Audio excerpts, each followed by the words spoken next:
What are contractions?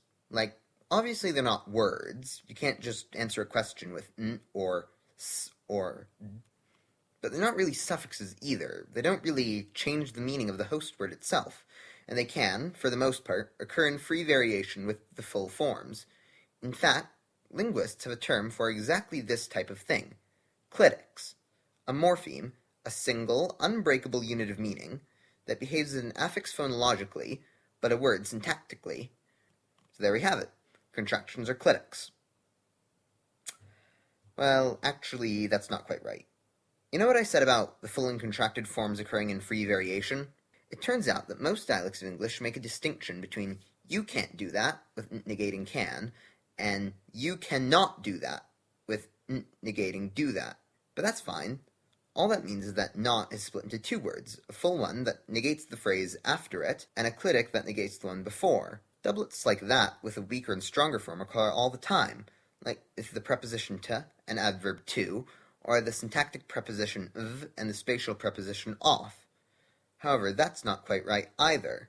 You see, English forms the interrogative mood, used for asking questions, using something called subject-auxiliary inversion, where the auxiliary verb, a verb that adds grammatical rather than content meaning, is moved to the front of the sentence before the subject.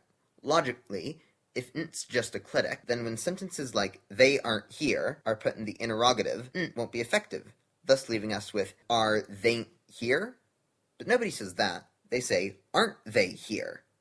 This is very odd behavior for a clitic to have, but is exactly how an affix behaves, forming a single word with the root that is then affected by word ordering rules.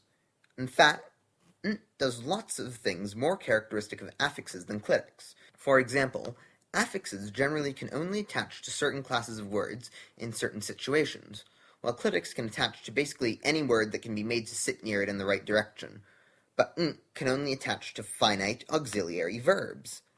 Similarly, affix forms are often irregular, while clitics are almost never so.